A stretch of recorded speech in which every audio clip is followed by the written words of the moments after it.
Hey there. Welcome back to the Golfweek Amateur Tour of the podcast. Chris, should we tell people how to join the tour? Of course. Whether you're a seasoned member or just tuning in to learn more, we're here to help you dive into the ins and outs of the tour. If you've been on the fence about joining, there's no better time than now. It's a fantastic way to play competitive golf, meet other passionate golfers, and step up your game. Registration is open. All you need to do is go to amateurgolftour.net, click Join the Tour button, and pay your local tour's membership dues. And if you want to keep up with all things Golfweek Amateur Tour, make sure you're subscribed and listening to the podcast on your favorite platform. Don't forget to download each episode, share it with your golf buddies, and if you're enjoying the show, drop us a like and a review. Your feedback helps us grow the community and reach more golfers just like you. Thanks for tuning in. Now let's get into today's episode. Chris, welcome back. It's the end of August. It seems like we just talked about it, and it was the middle of August, and time is literally flying by. Yeah. Yeah. It's. I don't even want to think about it because that means that my kids are growing up quicker. Life's going by quicker too.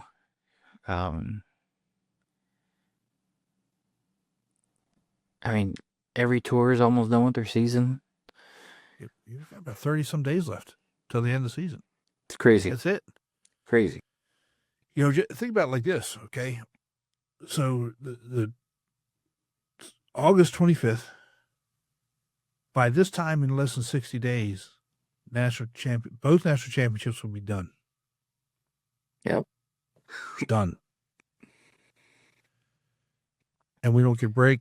I think we talked about it. I think you're going to get a break, and I got to put together the best of episodes. Is that what we talked about? We're doing something. We gotta do something. I think we're getting close to our 50 episode. We've already done 50. Was it 50? No. Okay. So what do we do? We celebrated the 50 one, right? Yeah. When was that? I don't know. Whatever we're on now. Hold on. I'm gonna pull it up. Just bear with me here. I think you're right. I think we did the 50 milestone. I think we're close to either 75 or we've passed that. And yeah, we got a lot. Got a lot. We'll come up with something good, for the off season.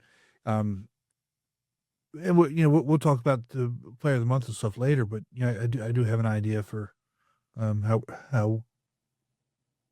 I'll run it by Dennis, but how we're going to choose the player of the year. yeah, which good luck to the people, the committee, whoever is picking it's these. going to be done, right? Good luck. So, we've got the July player of the year. This episode, huge. These guys, there's only one more month left. So if your tour has not submitted somebody, August is a month, and we come strong. That's all I can tell you. Come strong. Yes, because everybody's going to be jockeying for that last spot. It's probably not the right word, but we're going with it. You got to submit somebody. I got to submit somebody for Atlanta. There's a bunch of tours out there that have not. And I've talked to some guys that said they're holding off to the last month. And I said, well, that's probably not a good idea. No, that was not a good idea. Yeah. So anyway, it is what it is, and just get them in. But we got. I say this all the time, and people say, well, you always say that. We got a good episode. Oh, real quick, before I go any further, I got 0 comments on the thumbnail for last episode. 0. I looked at it earlier, and I sent it to the guest from it, and I said, "Does that cow look familiar?" And I sent it, and I realized that can go in 3 different ways. So if you haven't seen the thumbnail, please go see it, because I'm waiting for a response. Yeah, that was funny. when I showed it to Jen, she didn't get it, and I had to tell her what happened. And then she got it. And then no, this was her reaction. Ready? Oh.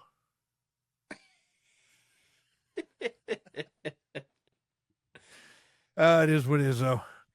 But again, we got a really good episode. Heck, we got like I said, the July member of the month, another double 60s champ flight player. Yeah, I mean, there's some good golf being played this summer. a lot of good golf. So champ flight, A flight, B flight, C flight, D flight. Get your game together because national championship is right around the corner. Right around the corner. Let's go ahead and get started. Let's do it.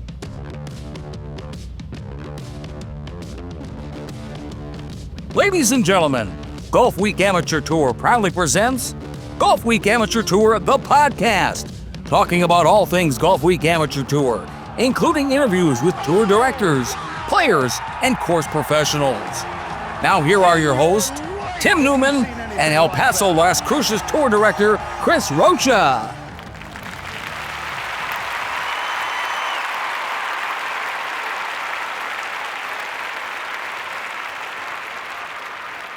Tim, welcome back.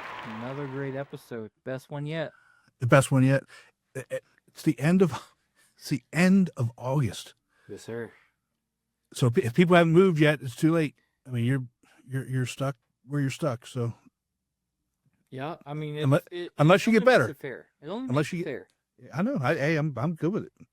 I You're would just say right. get better, and bump up, and it is what it is, and embrace it, enjoy it, and go with the next highest flight.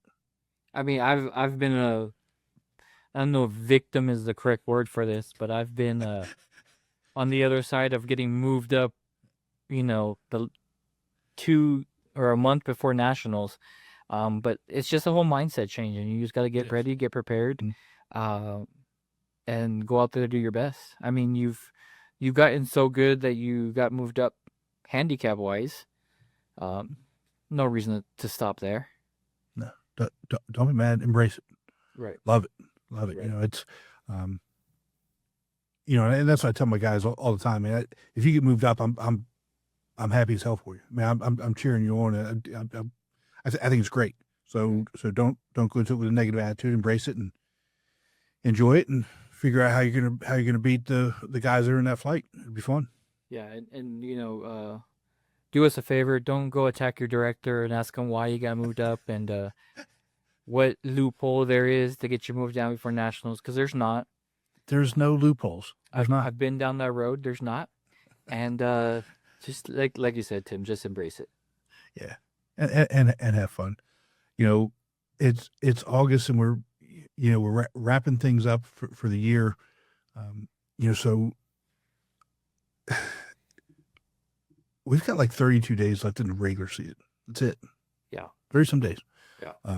So if you have not registered for these final tournaments, get out there and get registered, get all the points you can. But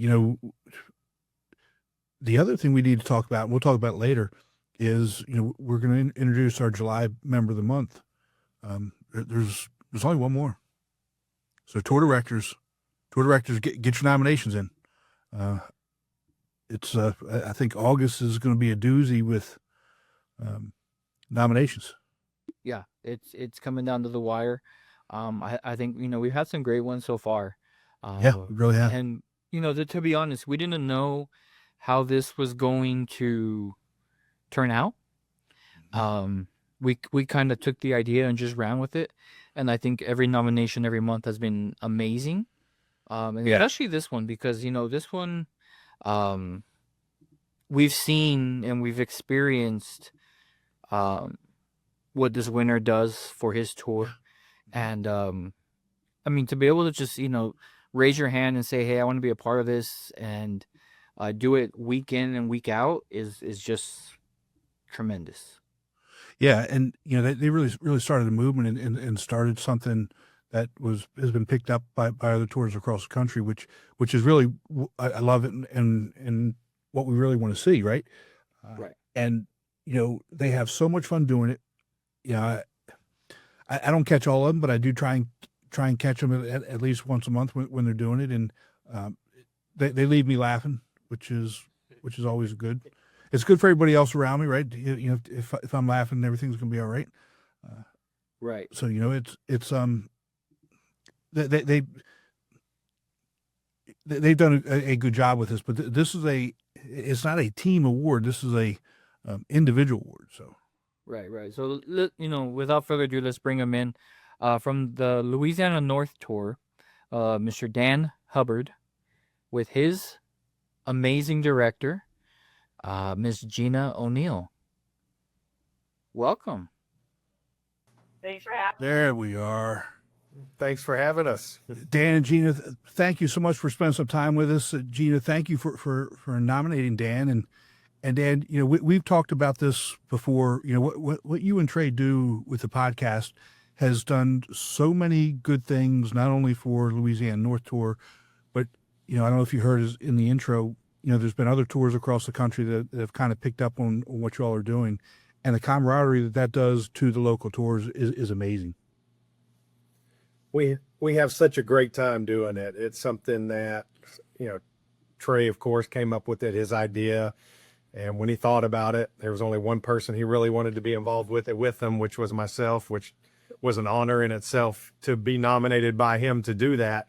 And we just have an absolute blast doing it. We feed off of each other. It's like we've been doing it our entire lives together. So we enjoy it. The players enjoy it, and they look forward to us doing it, because I can tell you there's weekends we get out there that we're like, man, I really don't want to do this. But then that countdown happens, and it's like a total different time. So yeah, we love it. I mean, I will say this. I've tried to do it in our tour, and like you said, it's a commitment. So kudos to both of you. But it is cool when tournament comes and you're like, man, you didn't even pick me? Okay, I see how it is. Because I know I watched, when I went to go visit you guys last year, I watched your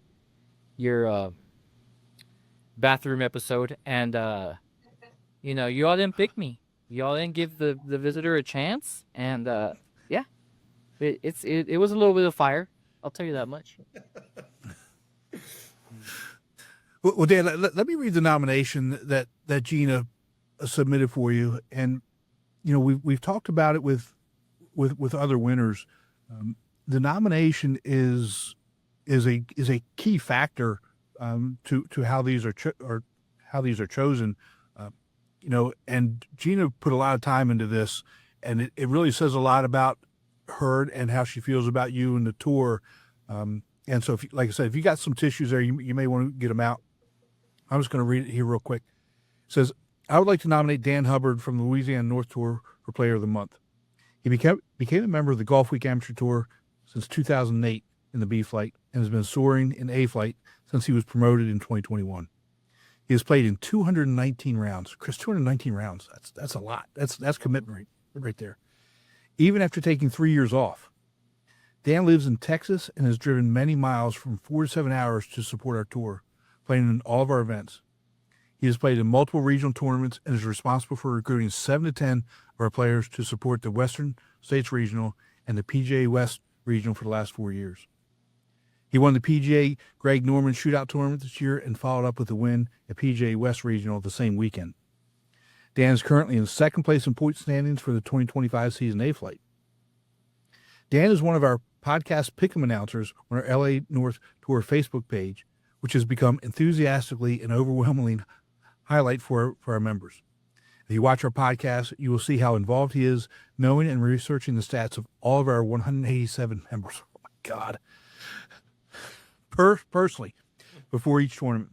He is a very respected leader for our tour on and off the field. Dan encourages our players along with sharing their accomplishments over social media.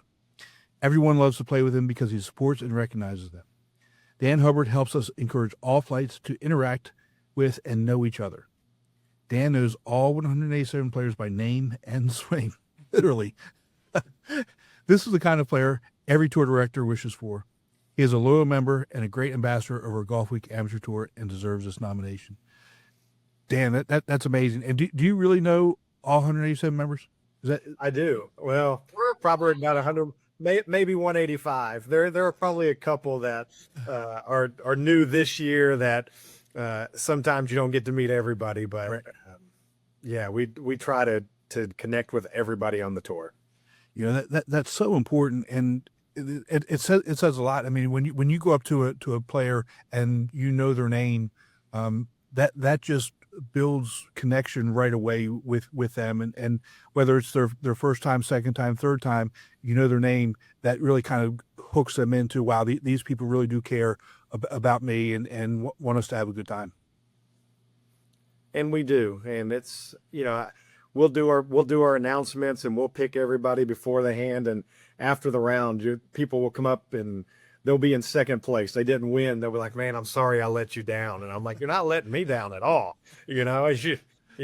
Great job." And so, they like being recognized. They like being talked about, as we all do at times. Yeah. So it's a pleasure for us to be able to do that for them and give them that spotlight when they deserve it. Yeah. Did anybody talk about you and you winning, the regional and the tournament right before that? Because, you gotta have a guest on so that you get some recognition too. I mean, Trey did mention it, with me there on the podcast. I'm not big on those accolades, but he did bring it up to mention it for me. So Trey gave me that thunder. Well, that's good. And if he didn't, we'd have to have a conversation with Trey, Chris. Trey's great. He really he loves doing the podcast just as much as I do. He loves all the players. Yeah, it's great. Matter of fact, we just went on a big golf trip this past weekend, myself and Trey. So we do, we're very close, not only inside the golf course, but out of the golf course too. That's awesome. Yeah. We're all great friends. So That's awesome. So how long have you been traveling that far, for tournaments? Because I didn't realize that you were doing that. I started the Louisiana Tour in 2008, and then I moved to Dallas in 2012, and then kind of played a little bit on the Dallas Tour from 2012 probably to 2015, and then from 2015 to today. So for the last 10 years, I've been traveling from Texas to play in all the events in Louisiana, and then of course all the regionals that we go to as well. I went back to the Louisiana one just because of the camaraderie we had, all the people that were there and the friendships that had been developed. It was the friendships were great, and the camaraderie was so much better than I'd seen anywhere else that I wanted to make the drive to go back to do it, and now I just can't stop. Yeah, and that says something about all the tour directors. I mean, building family and building culture is not easy. It doesn't matter what type of organization you're in, but especially when it's golf and it's competition and it's kind of transient. You only see each other maybe every other week, 15 times a year. So trying to build that culture of family, it is hard, but you all have done that in Louisiana for as long as I've been around. And I love that. And it's great. Gina does a wonderful job. But I tell you, you've just got groups that all year long, even in the off season, they're going, we're going and supporting other players' home courses, tournaments that they have throughout the year as well. Mm-hmm. So we travel all over Louisiana, even when the golf tour isn't active per se. It's in the off season. We're going and playing in everybody's tournaments and supporting all of their events as well. So we just love supporting each other and just helping each other get better and grow as golfers and people as well. Yeah. And again, that's really just so important. What are you working on your game right now? You're in second place in the point standings. That we can't have that. We can't have member of the month, second place. Getting up to A flight, that's tough. I mean, if you're not working on your consistency, you're just not going to do it. I mean, it's tough to be at the top of the game every tournament. And so, we've got several players that are just amazing golfers on our tour. And it's just, any given weekend, there's no telling who's going to be at the top. Yeah. And when you got a big tour like that, again, it's hard because you never know who's going to have that good weekend, right? That is true. I mean, if you've got like a small field, if you've got 5 or 6 guys, okay, yeah, still somebody's going to have a good round, but it's a lot easier to overcome 5 or 6 guys than 15 or 20 guys, right? But Dan, your handicap is right smack in the middle of the range at 6.2, and so you've number one, you've obviously gotten better, and you're, like you said, it's about consistency. And Chris, we talked about consistency with Champ Flight, over the last couple of weeks, and this is again A Flight. Their dispersion becomes just a little bit more than Champ Flight, but to be a good A Flight player, you have to have that consistency, like what Dan is showing right now. Well, thank you. Yes. Getting that consistency was big, but I'll tell you another thing is, of course, miss a lot of green. So being able to chip and putt definitely helps as well. Yeah, absolutely. Chris, you hear that, right? You got to chip and putt. I'm working on it. I'm taking note. All right. So go ahead, Chris. Well, no, I was just gonna say, Gina. So, obviously, congratulations, 190 members. I know we've talked in the past, and that's a big goal to hit. So, first off, congratulations on that. But I know your season's winding down. You have 2 tournaments left. Tamaka Trails as your season finale, which is probably one of my favorite courses in Louisiana. But how do you feel the season went this year? Great. Every one of our tournaments sold out 2 weeks prior to to the event. Wow. I'm so happy about it. We did have one tournament, Piper Spin, that we had a rain out, so I had to change it from Saturday and Sunday. And we had 90 players come to that. So it really messed a lot of schedules up, but we got a lot more people that were on the wait list. We've been so blessed. People like, wait, I was trying to sign up, but it's closed. Well, we've been selling out all year 2 weeks prior, which is a blessing. It really is a blessing. So I'm happy about it. I mean, I think the last tournament sold out in the middle of another tournament that we were actually playing in. So that's how quickly it goes. And I want everybody to know this too. We truly do not have the courses in the North Louisiana area that most tours have. We travel probably 2 to 3 hours from our home base here in Bossier City to our courses. So it's not the courses that keep our You're right. tour together. Right. And that's what I love about our tour so much. And this sounds so cliche. Every time you've ever interviewed me, I've always said this, but it's the truth. We have such a family that get together that it doesn't matter what the course is. We are happy to see our brothers and sisters at the courses, and we play with each other. It's like a family reunion every 2 weeks. So, but yeah, we've been really blessed. So we're draining blood from a tournament with these courses, but the camaraderie that we have built, Eric Simmons built for us, Mark Chalasso kept it going. I've tried to keep it going, and with help with people like Dan, and we have such a great leadership team on my tour too. A lot of people just get together and they work together, and it just blends well, and we've just been blessed, honestly. And Gene, I've told you this before. Chris and I talked to players all over the country, and to a person, we've only heard good things about you and how you run the tour. And when that permeates, you may have that in your local tour, but when that message gets out to people, whether it's Denver, whether it's Atlanta, whether it's New York upstate, and that message grows across the country, that really says something about you and your members and how you're doing things for the tour, and it's really good to hear. Well, I run an organized tournament. I try to stay consistent, and I think that's key. Our players like it, and they keep coming back. So I'm really happy about that. Yes, we do. Yeah, we do. We have someone driving 4 to 7 hours every single turn. Come on. That's insane. Yeah. I mean, that's Wow. but Dan, I've been there and I've done that, but I haven't done it for as long as you did it. And after a couple of years, man, it's just, I'm done. I want to take a nap. That's just me. It's like I look forward to those weekends, not only just playing the golf, but being with all of our friends just together for the weekend. And so it's it's definitely an enjoyment that you have to be able to want to do it. And when you have players coming from other tournament or other tours to our tour to play, and they mention things like that, they mention the odd cap, and they mention the players and the camaraderie that we have and the closeness and the bond. They're so impressed, but it's just our players. Our players it's that Southern hospitality. Not everyone has that, but we do our best to try to encourage it and keep it going. And Dan and, Trey on the podcast really help it out. I mean, they've been such a highlight for our tour for sure. Yeah.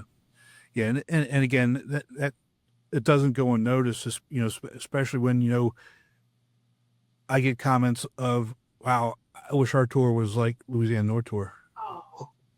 And, and that's my members saying that too. So, it's, they do this, and there's, we're always made to feel welcome.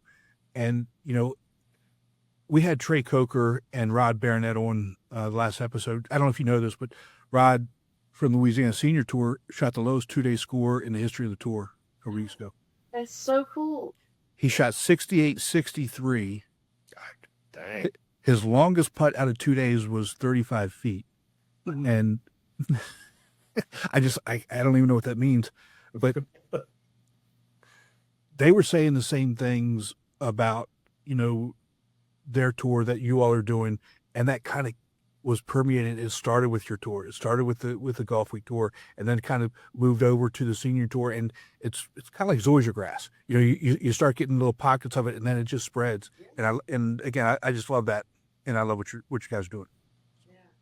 I don't know how many times I can say it. We have a culmination of new tours developing that bond and creating their relationships. I'm not taking the credit for it at all, but I think I'm starting to see more tours create that bond. The directors are getting to know the players personally, and the players in Champ Light are getting to know the D-Flighters. I mean, that's a huge deal. When I first on the tour in 2011, Eric Simmons was our tour director. He's like, Champ Lighter A, meet D-Flighter B. Y'all meet each other. I mean, he really started this. I'd love to take credit for it, but he started it. Mark Colosso, kept it going, or then the result of their greatness, honestly. And you keep building on what they built, right? Yeah. And what's the next right thing to do for the tour? What's the next right thing that's going to help build connection? What's the next right thing that's going to grow the tour in really whatever way you can? And like you say, you may not have access to all the courses that other tours have, but that's not why they're coming to play with you. Right. They're coming to play for that connection, and it is so important. But let's talk about the courses for a second. And I'm going to tell you that you can't choose Oak Wing and you can't choose Tamaka Trails, okay? Because we've talked, Chris, we've literally talked about Tamaka Trails like 3 episodes in a row. Right. Okay. Yeah. Dan, what's your favorite course? Not Oak Wing, not Tamaka Trails. Okay, so my favorite is probably Casati Pines, and we don't play that every year, but that is probably my favorite. I think I've won there more than any other course as well, so that's another reason why it's my favorite. Okay. But then I would have to go with Links on the Bayou, it's a true link style course. I really enjoy that, and it's always in great shape when we play it. And it's like right next door to Oak Wing, so it's very close. But those would be my 2 top courses that we play. Hey, may I say something real quick? Yeah. So Dan and Trey do all the research on their players. They spend the week before the tournament doing the research on the player. I mean, Dan digs deep. I mean, he can tell you pretty much what size underwear you have. He knows his player. So I did a little research today. So since I've been tour director, Dan, you have 4 wins since I've been tour director for you. And you have 37 top 10 out of 100 tournament. So you have been in the top 10, 37% of the top. That's great. That's amazing. That's incredible. So very proud of you. Thank you. That's incredible. Man. I am, because we interview people that have small rounds, let's say 20 or 30, and then we interview people like Dan who's got a ton of rounds. And Gene, I'm like you. I go through and I try and pull things out like that are huge. But to have 10% of your rounds in the top 10 when you've got a big tour like that, I could be in the top 10, in some flights, in the D flight or C flight with a couple of tours every round, because we only have eight or nine guys. But when you bring out 15 or 20 guys every single tournament and you're consistently being in the top 10, that's huge. And I know, and typically an A flight, we'll have 25 people a tournament in A flight. So we a lot of people. So, and that's always, and that's my goal for every tournament, is always to be top 10. My goal is top 10, secretly top 5, but top 10 is always my goal. Well, and again, that's why you're sitting in second place. I mean, if you're consistently in the top 10, I mean, you're eventually going to chip away at that points race. Yes. And this player of the month is not basically on stats. I mean, it's so much more than that. Oh yeah. You guys gave us the criteria, and Dan just meets so much of that. He's so enthusiastic about our tour. He's already shown that he's very dedicated and such a loyal member to us. He's an ambassador for us. He encourages our players. And I mean, I think my tour's grown from that. No matter if he's having a good game, bad game, he's still going to encourage the players. He recognizes them. He lifts them up. I mean, that is what every tour director wants.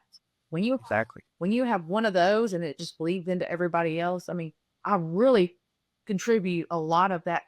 I could have nominated, and I have so many people I could have nominated because I have great players. But Dan has stood out to me for this one, because I feel like he's really benefited my tour with his presence and his actions and his loyalty and stuff. So I'm just very happy to have him.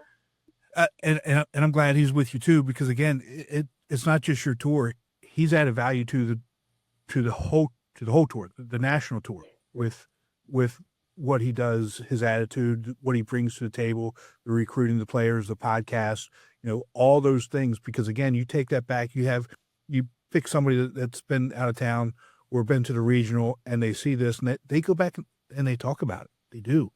And then it starts to breed that attitude and those types of things in that other local tour, if it's not already there.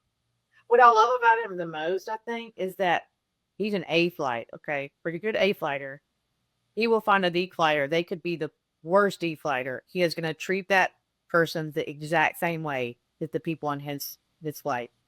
And I think that the D flighters, they recognize that, and that means a whole lot to them. Most of those people are just starting out and trying really hard to get to that A flight position, but I think that's what I really love about Dan, is that he encourages them and treats them as his counterpart, And that's huge. Yeah. That's huge for sure. Thank you, Gina. Well, thank you, Dan. So Dan, you're in Florida. What's next for you? We've got a Mystic tournament coming up, which, I love that course. I love playing it. It doesn't agree with me, but I love it. So just, trying to, I just got back from Branson. We went up and played Paynes Valley and Buffalo Ridge and Ozark National. Oh, yeah. Did that. So we just got back Sunday afternoon. So I'm just trying to take a little time off this week and then get back to the grind this coming weekend and just get practice going and get ready to, I gotta be I want to be at the top of the points. So to do that, I got to win. Gotta win. I don't win, I don't get there. Well, you've got 2 tournaments left. You're in good position. So just do what you got to do. Like I tell Chris, don't worry about what anybody else is doing. Worry about what you're doing. That's all I can do. You hit your ball every time. You don't hit anybody else's ball. So just take care of yourself. Correct. So, and Gene, we didn't even talk about you. Let me pull you up here. I mean, Well, don't shake your head. Don't shake your head, Gina. Let's see. It's so hard to do it when you're the tour director, though. I can't. Gina, I don't know about you, but for me, I hardly play at all anymore. But I couldn't. When I'm running the tournament, my head's not there.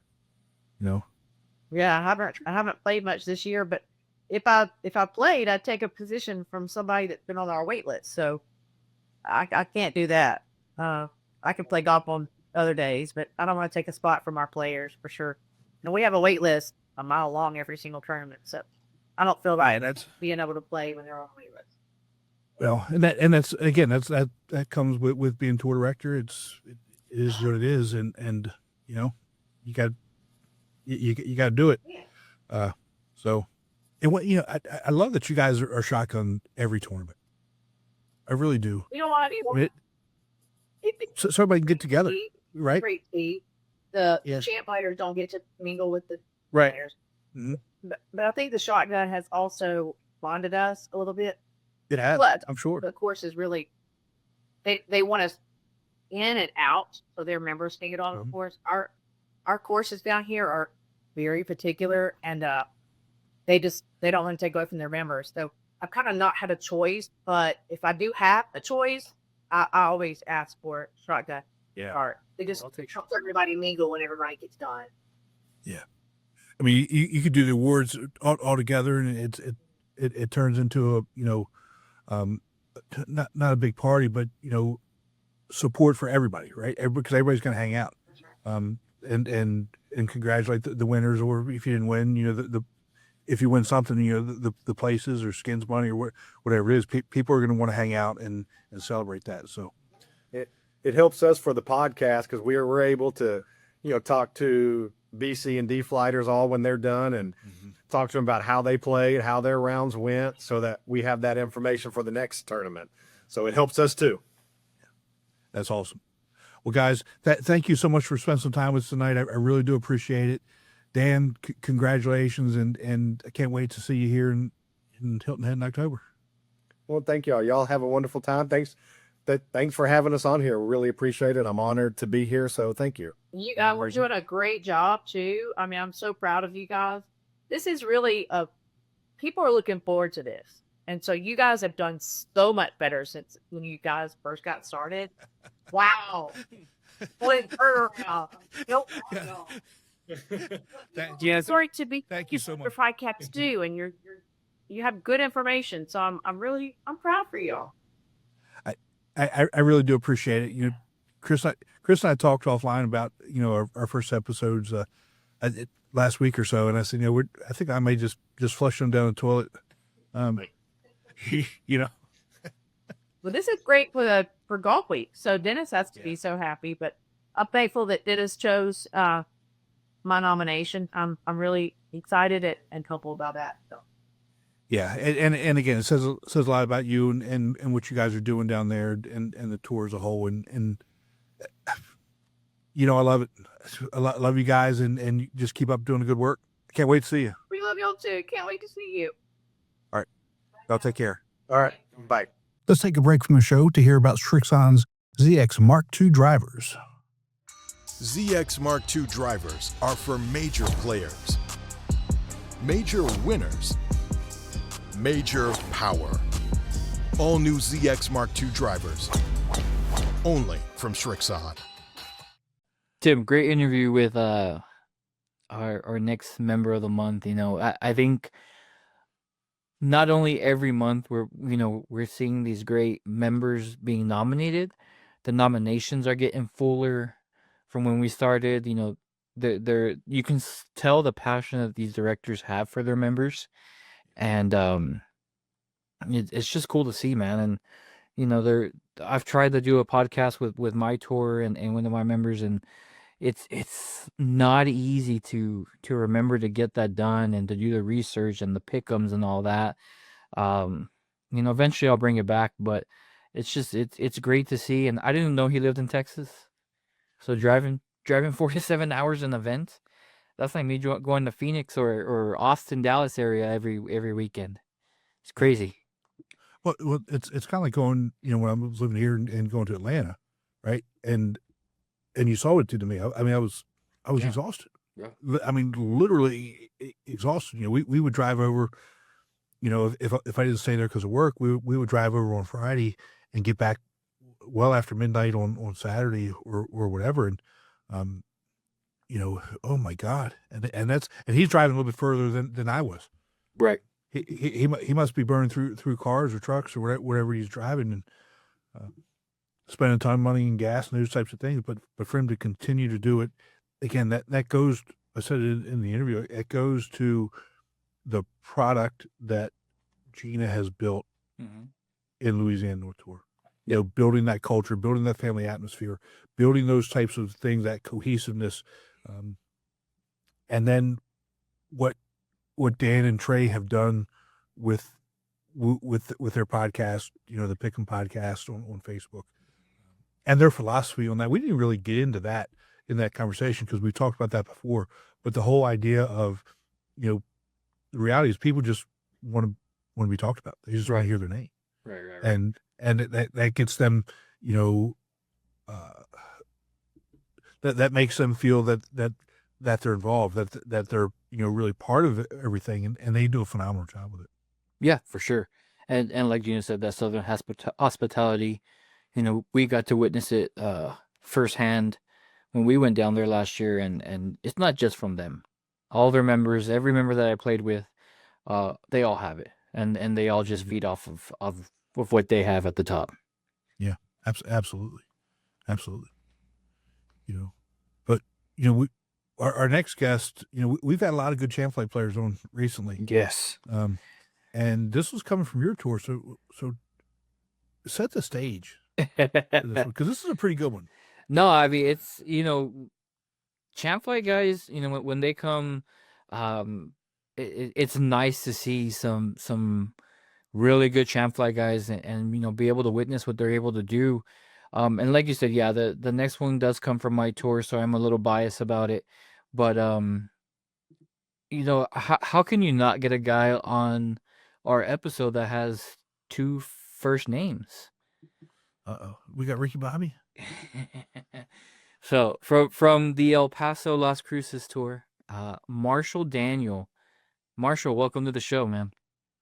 Hey, how's it going, guys?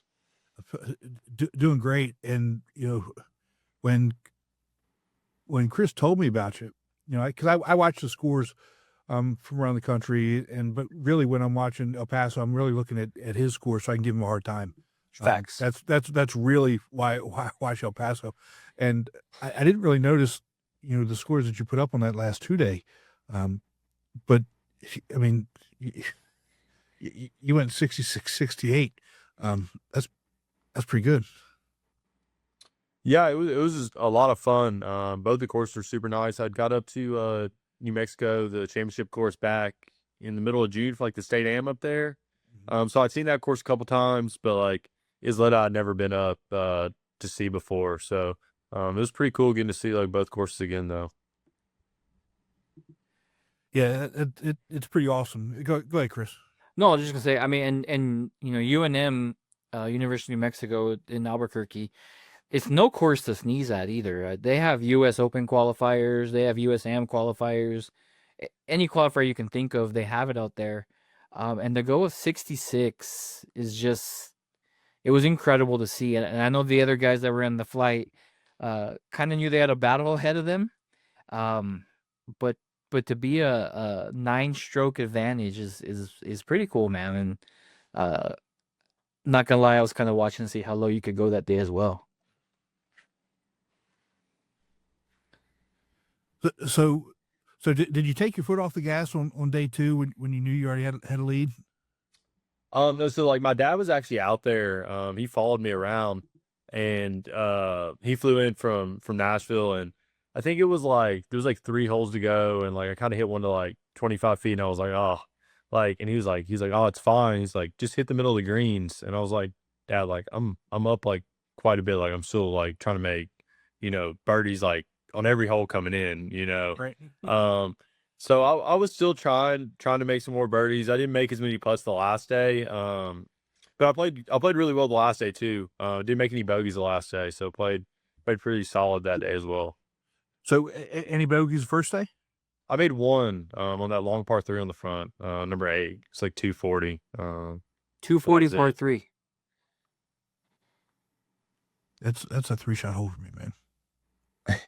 So I mean, so Jen, just put me down for triple. but Marshall, I don't know if you know this or not, but last episode we had a guy on from the Senior Louisiana Tour. He shot the lowest 2-day round, the lowest 2-day score in tour history. He went 68-63. So you were really close to that. And again, what's your mentality as a champ flight player going into these 2-day tournaments? Obviously we just heard a little bit. You're still trying to make birdies, but what's your mentality as you're going into these tournaments in terms of course management, club selections, those types of things? I would say like just kind of like some of the backstory. Like, so I'm obviously an Army officer and have been in the field a lot of this year. Did like a rotation at the National Training Center. So just try to get as much practice in as I can, like kind of between these training events. So I think some people at work know, but like they're starting to know now that I'm playing in more tournaments.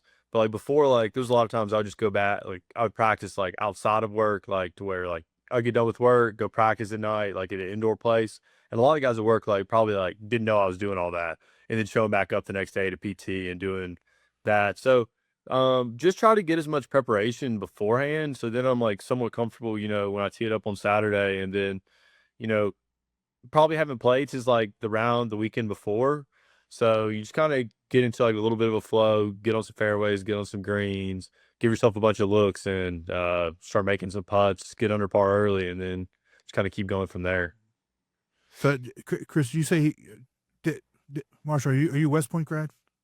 Yes, sir, I am. That's what I thought you said. Well, first off, again, thank you so much for your service. And did you play when you were at West Point? I did. I played 4 years at West Point. I was captain my senior year. Okay. And what's your lowest round ever? It's 65 in a recreational round. Wow. Still 65. Still pretty close. Wow. Are you planning on playing in any Army tournaments or being part of the Army team at all?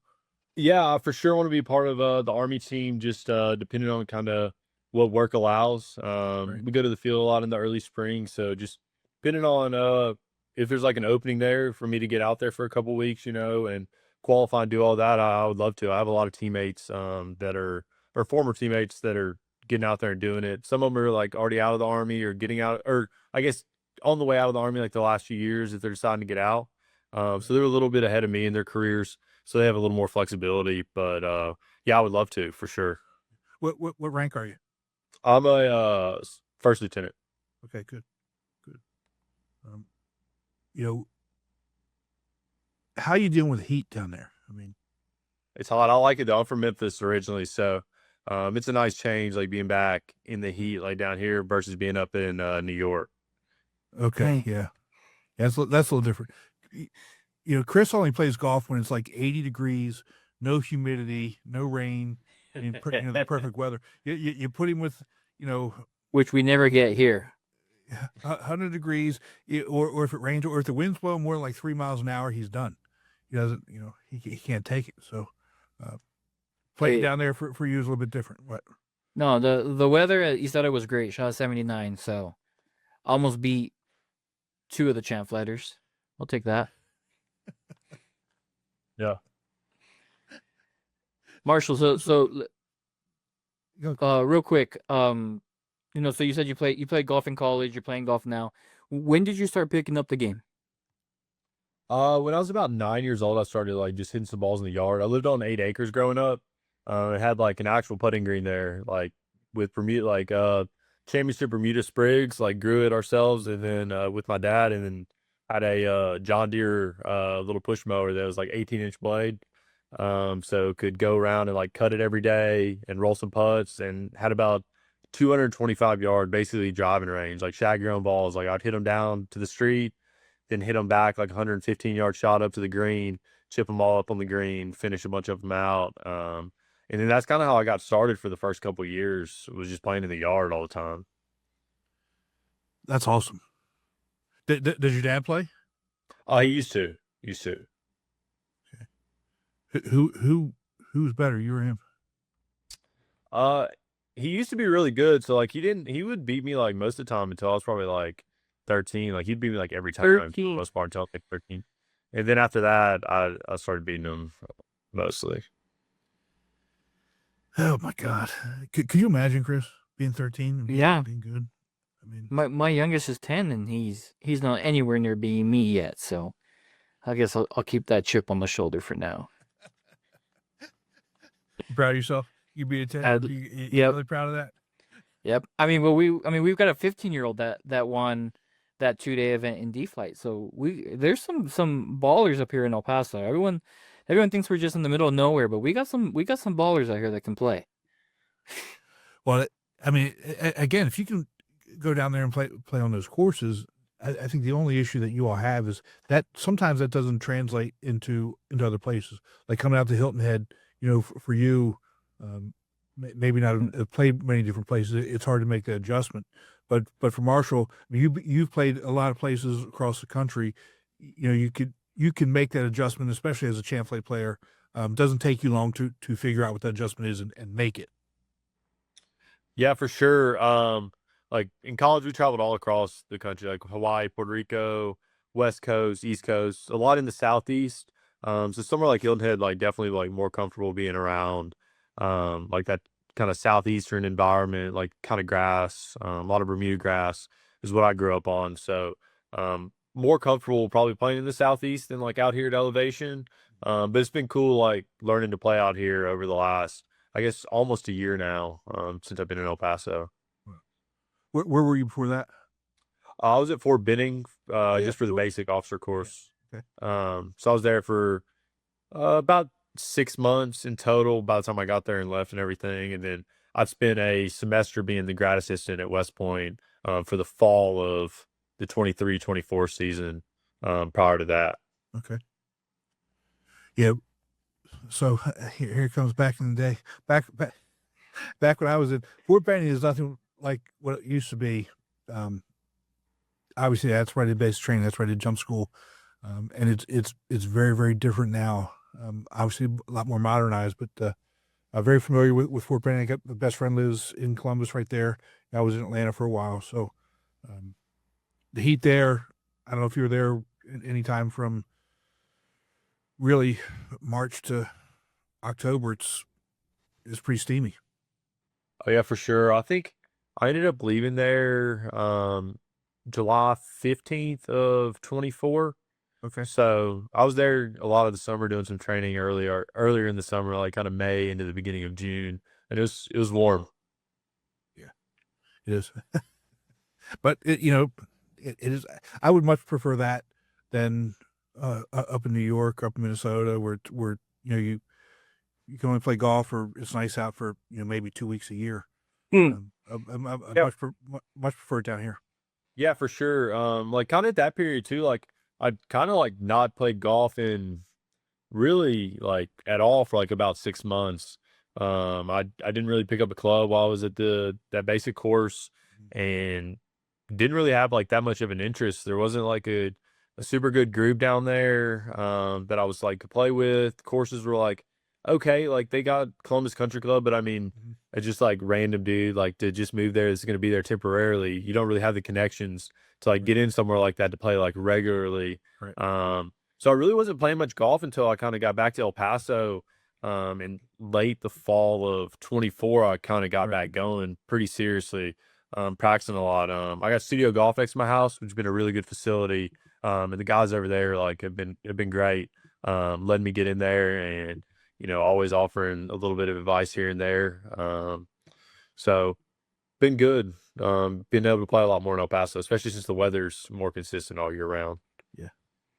So are you self-taught, or you had lessons? You had a regular coach, or? Yeah. So growing up, I had a couple different coaches growing up, that I saw like somewhat regularly, I guess I would say, like not super regularly, like maybe once, I mean, maybe average, 4 or 5 lessons a year, I would say. Like by the time like all high school, like last couple years of high school, I didn't really see anybody. And then in college, I think I had a couple lessons, maybe my junior year. But other than that, I've kind of just remodeled my swing by myself over the last few years. So is there something that you're working on with your swing now, or you Um, kind of happy? no, I mean, I can only see 3 scores for you: 72, 66, 68. So I can't imagine that it's you're missing. Tinkering. Yeah. yeah, just always like some small stuff. Yeah, kind of some small stuff, just trying to get a little bit better wedging. And my ball striking really was like my weakness in college. So like I really struggled hitting the ball. And then I would say like now it's like one of my strengths. It's just gotten kind of better as I got out of college, fixed my swing a little bit over time. It was easier having a little bit more time in between practice sessions, I would say, to make like some larger changes that needed to happen. But obviously it's still difficult to make. Yeah, it is, and I guess for somebody in your caliber, obviously you have a much better feel than the higher handicappers of what's going on with your swing, and a little adjustment. It's big for you, but it's really not. It doesn't really change that much. Yeah, I mean, it's kind of like fractions of a stroke, right? Like, Yeah.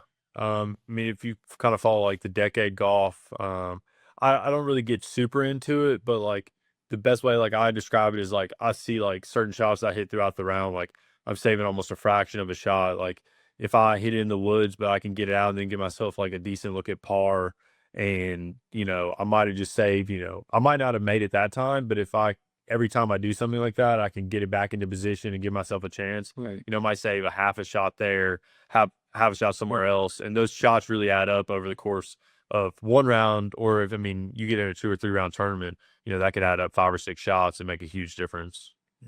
For sure. So, have you played with HB?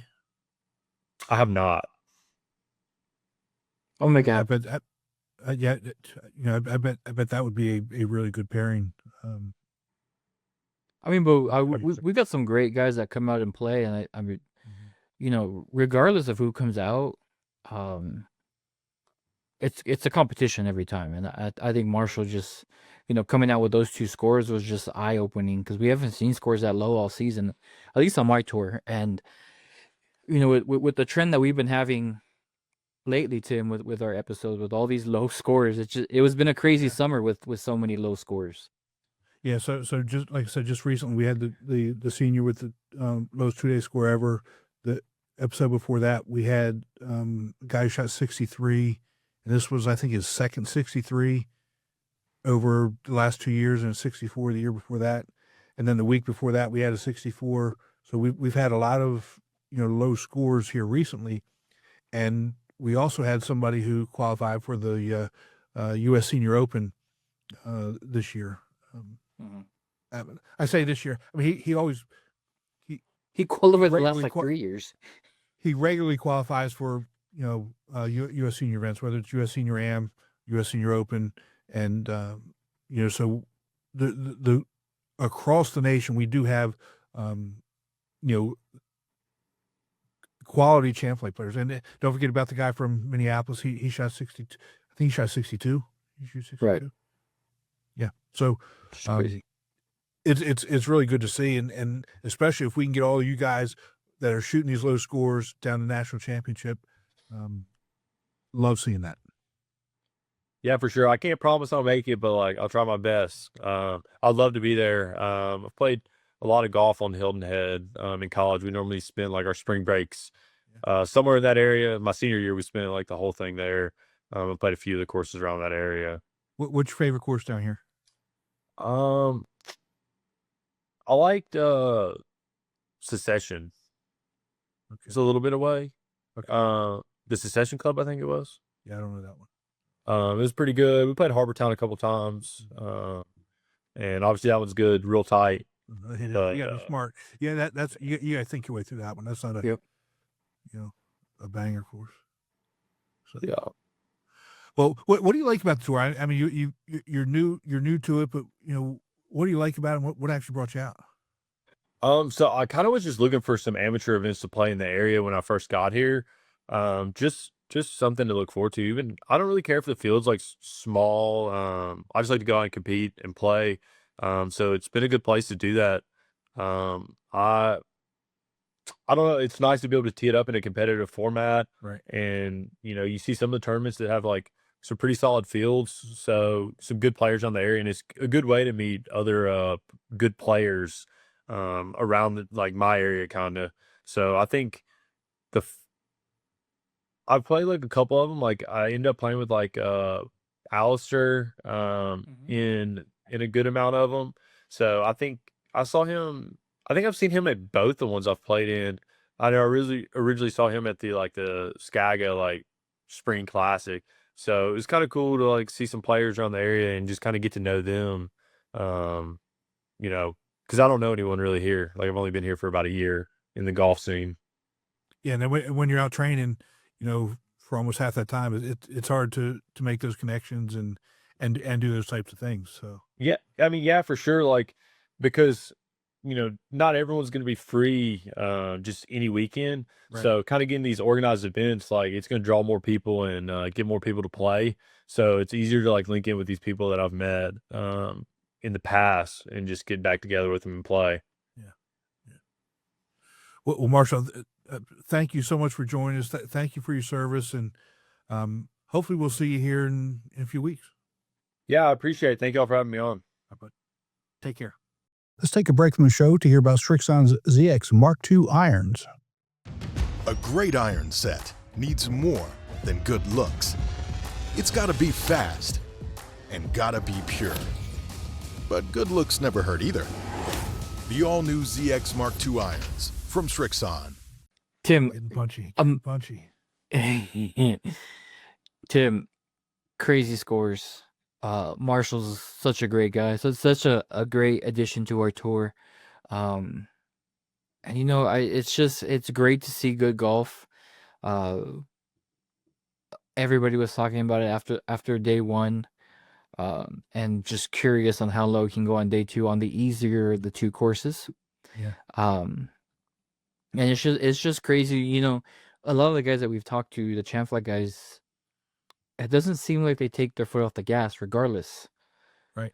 They continue. He said, I wanted to make more birdies. Like their goal is to play the game the way it was designed and get the lowest score possible regardless.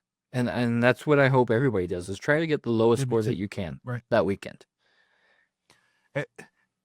Every shot, every hole, and it's crazy though. I mean, think about what he said.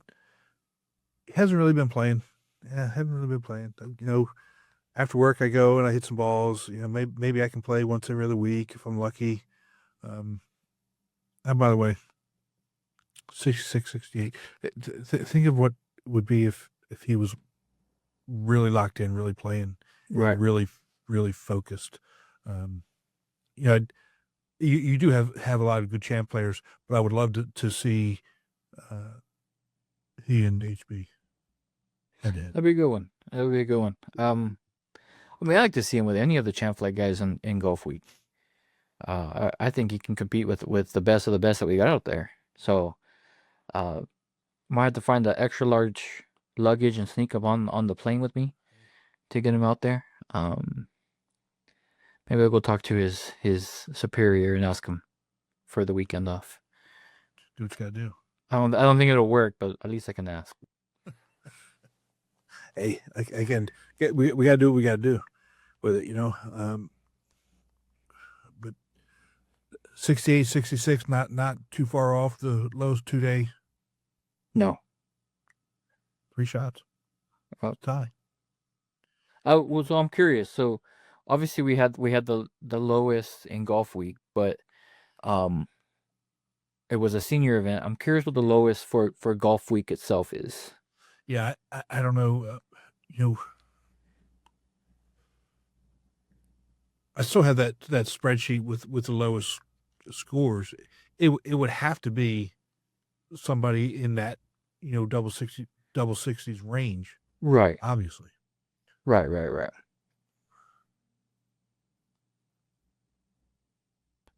We'll get an update for everybody next time. Yeah, Because I'm pretty sure from now until then, we'll have another champ flight guy come out and shoot another 60-60 something, and he'll be on there. So we can have that information. But like I said earlier, there's some great golf being played. there is. There really And is. I don't think not just in champ flight. I've seen some good golf in all the flights, at least on my tour. I think it's going to be a big national championship, and it's going to be some record-setting scores out there. Let's hope so. I mean, because I love seeing it. Love seeing those shootouts with those champ guys, and if you get on the course that anything can happen, and they're firing at pins and making birdies. Right. Love it. And I mean, with the new format this year, with some flights playing 3 different courses, come on now. That anything could happen. Anything could happen. Because now you got to be able, before you played both courses and you kind of knew what to expect. Now with this third course coming in, if it doesn't fit your game, you need to learn quick how to adjust. Yeah. Quick. So it's going to be interesting. I mean, we speak about champ. Champ players are really good at being able to make that switch almost immediately, right? Right. A flight does better, and then again it goes down, and it goes back to some of the things we've talked about. Play what you have that day. Play to your strengths that day. Play smart with the course. If you don't always have to drive. Let's put this: if champ flight guys aren't always hitting driver off the tee box, right? Why as a D flight player, why would you hit driver? I mean, think about it. Take whatever the longest club you got that you're going to be able to hit straight into the fairway. That's going to give you your best shot. I learned that tournament. If I'm hitting greens in 2, I'm making a lot of pars. Right. With some birdie chances. If I am not on the green in 2, it's bogey. Unless my chipping game is on, and that's night and day. So, like you said, you gotta play the course, and that's the most important thing is you're playing the course. You're not playing everybody in your group, because at the end of the day, the course is gonna win regardless of what the scores are out there. Right. Exactly. But thanks for bringing him out and getting him on. Fun to talk to. I wish him the best. Hopefully he can get out to TPC and to Hilton Head. If not, one or the other. But next time you see him, tell him how much I appreciate his time, his service, and for joining us. For sure. And look forward to seeing him on the course. But Player of the Month, another good one. Why don't we run through the other nominees? Why don't you start with Dallas? Yeah, and like I said earlier, these nominees are getting longer. They're getting more detailed, and that's what we want. I mean, it's cool. So let's start with Dallas. And I think this is the first one we've actually gotten a good morning. So nice to see. The DFW Tour would like to nominate John Crossan as the Member of the Month for July.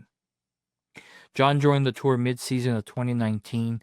He became a full-time player on the tour at the start of the 2020 season. Interesting season to start, by the way. Yeah. Since then, he has had 105 rounds played, which includes 5 regional events and 5 straight years of competing in the national championship. John lives almost 2 hours away from DFW Metroplex, yet still makes almost every event throughout the season, which just shows his dedication and loyalty to the tour. John is a great ambassador for the tour and a player that everyone enjoys to play with. Lastly, but most importantly about John, the person, 6 years ago, him and his wife, Lacey, lost their daughter, Lily, to amoeba, which is a rare bacterial disease. Lily was just 10 years old at the time of her passing. Since then, John and his wife Lacey have joined with Kyle's Cares Amoeba Awareness Foundation to help spread the word to other families about this rare disease so no family has to endure what they had to go through. Love like Lily is their slogan. And anytime you see John, he will have a hat on with this motto. John embodies what this tour is all about. I hope you guys will consider him as your nominee for this month. I can't imagine what they went through. I really can't. You know, I know.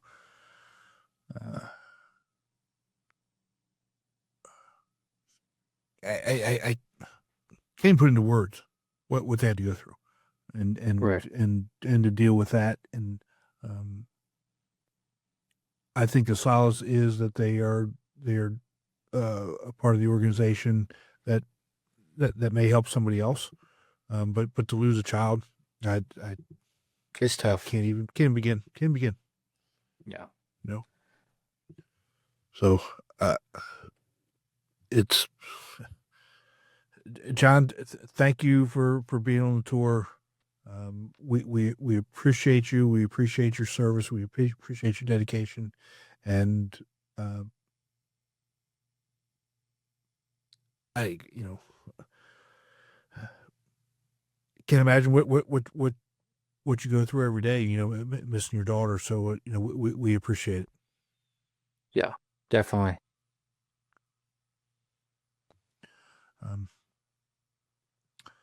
Got another Good luck nominee following that. from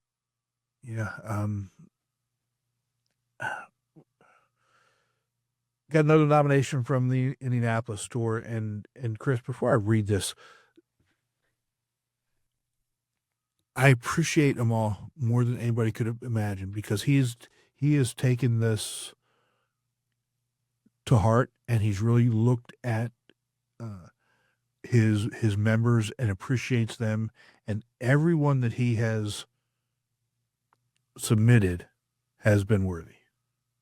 Right. He's not just throwing people out there, and that to me, he's taken the time every month to submit somebody who is definitely worthy, and I really do appreciate it. I mean, he really embodied the idea of this from day one.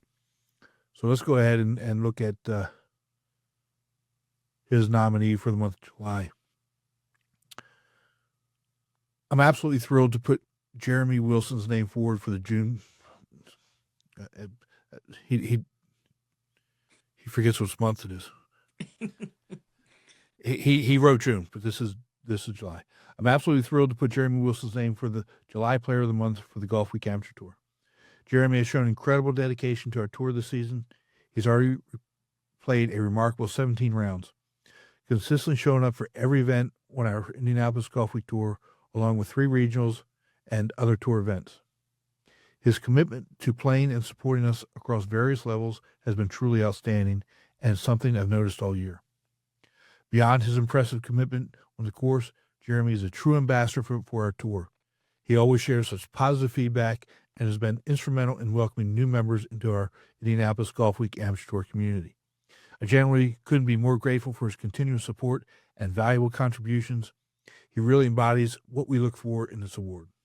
And he did submit a picture. And again, I really do appreciate what you've done, and you've taken this to heart. And Jeremy, thank you for your support and your dedication to the tour. Yeah, and again, like you mentioned, thanks to him all, because he's been real consistent with this. And if we had a director to pick so far, I think he'd be in the front running for that. Absolutely. And our last nomination for July, not June, is from the Michigan tour. I'm not nominating Steve Shepard from Michigan per the below reasons. He recruits new members. I can't say he actively recruited new members per se, but I know he has his son join, and Steve only ever has good things to say about the tour to anyone and everyone. Steve is only ever positive in his interactions at events, no matter what. He was part of the reason I thought about just one Michigan tour, as Steve lived in the middle of the state and had to choose either east or west, and then only get partial points for the non-local Michigan tour events. Simply because of where he lived, he played as many east and west regardless of being able to earn points from them or not. He just likes to play. That's pretty That's cool. awesome. That's awesome. That's, yeah. I mean, that's like, the Louisiana tour, how they have a north and south, and I'm pretty sure they both have guys that go back and forth. No one has ever complained about playing with him, and he has been requested as an opponent or partner when we play against South Louisiana. Getting called out. Well, I'm going to take the side that they want to play him because he's nice, not they want to be the opponent because they're going to beat him. We're going to say because he's nice to play with and he's fun to play with, right? That's what we're going to go with. We're going to have to find that one out. Okay. We're going to have to get a reporter out there. He has offered to help many times. I actually could use his help once, and I took him up on his offer. He would have helped for free, but I still only charged him half of the event entry fee anyways, just for his offer to help. Well, that's nice. Was worth it to me. I don't know if that goes against Michelle, you're good. Yeah. You're good. Let's see here. My regular assistant just couldn't participate in that. Hold on. So Michelle, remember now, we didn't choose this. Dennis chooses the winners, but as far as I'm concerned, if it only happens once, it didn't happen. No, I don't know what you're talking about. I wasn't even there. As mentioned above, he would play as many non-local Michigan events, whether he would get points for it or not. He goes to as many regionals as he can. He just played in the Louisiana TPC event this past weekend. Member since 2020, 13 events, including 1 regional and 1 championship. 2021, 13 events, including 1 regional and championship. 22, 16 events, 2 regionals and a championship. 23, he also had 2 regionals and a championship. 24, 15 events, he traveled to Florida and Kentucky events, 2 regionals and a championship. And 2025, 13 events so far, including Indy and Southern Louisiana events. I have no reason to think he will be no reason to not think he will be at the championship. Wow. Always liking and sometimes posting positively on their social media, not only Michigan posts, but also the national Facebook posts and other tours posts as well. And he has previously talked about some of the podcasts, only some, so I know he listens to them. Well, he's probably to the point where, he only comments on the ones that are truly outstanding and have poignant points to share, which would really, to me, mean all of them. It gets better every time. It does. It does. It does. But again, great nomination from a show up in Michigan for Steve Shepard. Steve, again, thank you so much for your dedication to the tour, your support for the tour. It does not go unnoticed, and keep up the good work. And Michelle's already got you locked in, so we will see you in Hilton Head in October. Yes, and if not, we're going to come after Michelle and see what's going on, because Exactly. Because she already said yes. You have no choice now. Yeah, she said there you go. You're in. Go ahead and send your money, and we'll see you here. Another good month, Chris. But Sir. This is it. August. Get your nominees in, bud. Yeah, I need to get mine, like you said. Number one, if you haven't done one, you still got to do one. And if you have done one, if you have somebody worthy, put them in. I mean, because we this tour is for all of us, and it's great to hear some of the good things that players are doing all across the country. And I can tell you, I really appreciate hearing the stories. It's fun. It's fun to read them when they come in, and I think it was a good addition that we added, or a good change, Yeah. because every tour has a member or a handful of members that they can nominate, but it's good to see that there's people that go out there and are actively living and playing what we hope a Golf Week member would do. Yeah, I'm going to make a transition on that. We've got the iron raffle, right? And I got a Venmo deposit today. Oh, from Sean Redmond. We've had Sean on a couple times. The Richmond Tour director, and I saw him down at the regional. He put in $100, and this is what he said. I'm going to read it to you. I got to get over here to his messages. And again, we talk about the tour as a family. He sent me $100, and I texted him. I said, are you sure it was 100? Because if it's $10, okay, that's one thing, because it's $10 a piece, right? right. And I didn't want. I mean, if he only wanted to do 10, 10 is fine. But if he only wanted to do 10 and gave me 100, I don't want to make sure we got credit, right? And what he said, this is how we responded. That's from the Richmond Tour. We support our people. That was his response. Nice. But that's it. That's number one. That's who he is. That's what he feels about the tour. I really appreciate it, and so I'm throwing it out there to other tour directors right now. So we're only selling 100 spots. Challenge Venmo. accepted. Venmo me.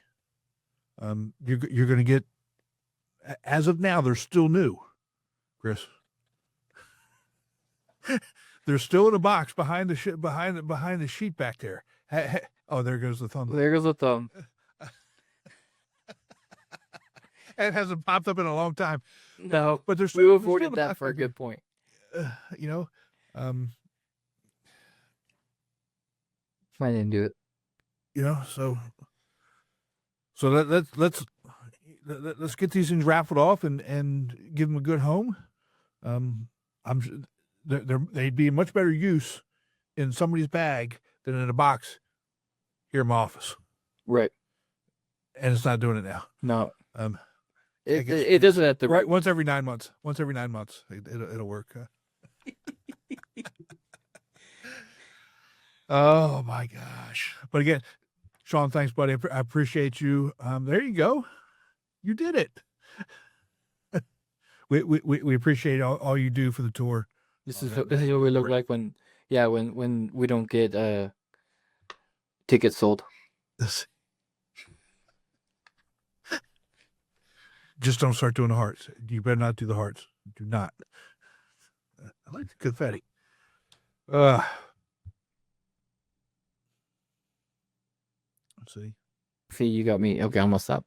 See, like my grandkids, we FaceTime the grandkids a lot, and when they're on the phone, they always want to do the faces, the animal faces, the animal heads.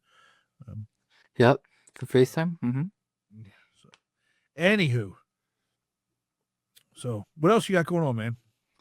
Nothing much, dude. Just trying to survive the rest of the season. I'm actually excited for nationals. I feel like, besides everything that's happened this year, I feel like after the 79 I had, I kind of figured something out. Went a couple of days with my friend, shot at 80 at my favorite course.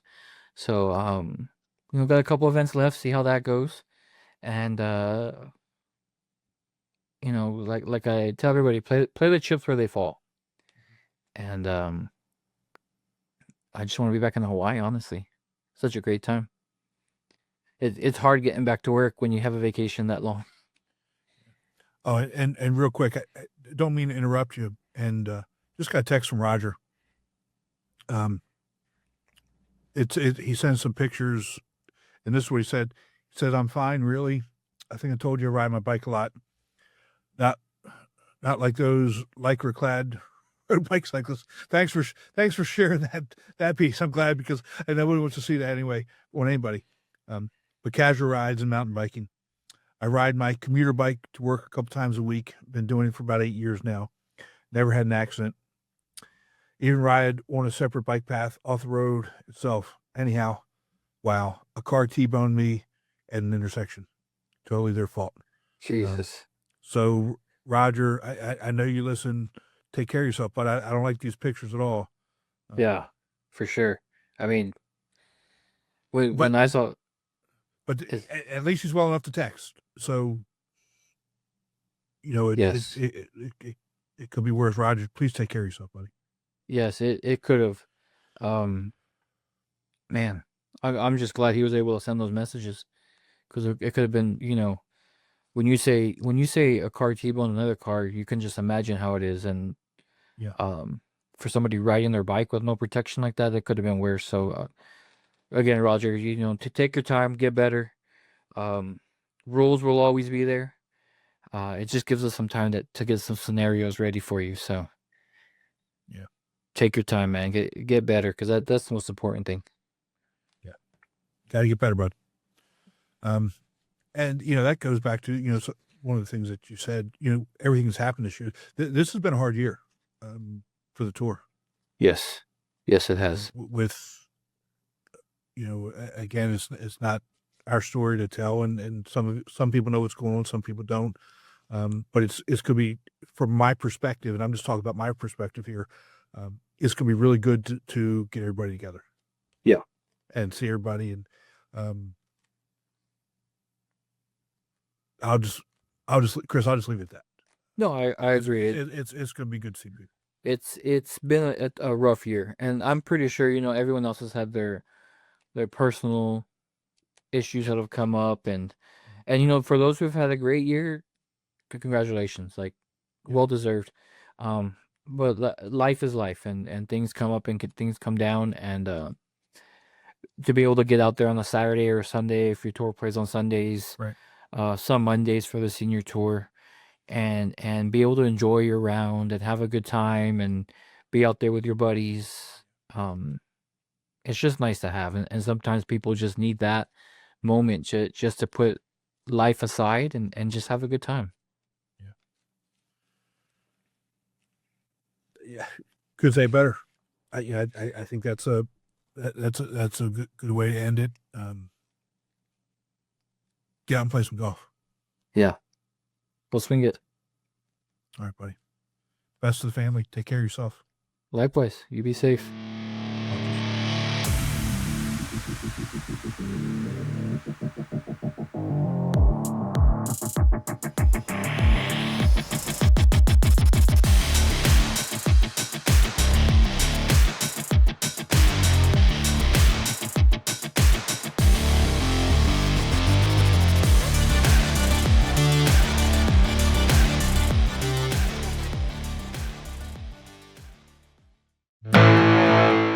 All right, that's a wrap for this week's episode. But Chris, after all this time, you would think we would remember this stuff. We forgot to tell people how to register, didn't we? Yep, take it away. Well, if you're not already part of the Golfweek Amateur Tour, what are you waiting for? Grab your clubs, join the fun, and see what competitive golf is all about. You can sign up today and start meeting some incredible folks who love the game as much as you do. All you need to do is go to amateurgolftour.net, click the Join the Tour button, and pay your local tour's membership dues. And hey, don't forget, if you're enjoying the podcast, you can catch us on all of the major podcast platforms. Be sure to download, share it with your golf buddies, and throw us a quick review if you're feeling the love. It helps us keep bringing you the good stuff and reaching even more golfers out there. Thanks for hanging with us, and until next time, keep swinging and having fun out there. We'll see you next time. Take care.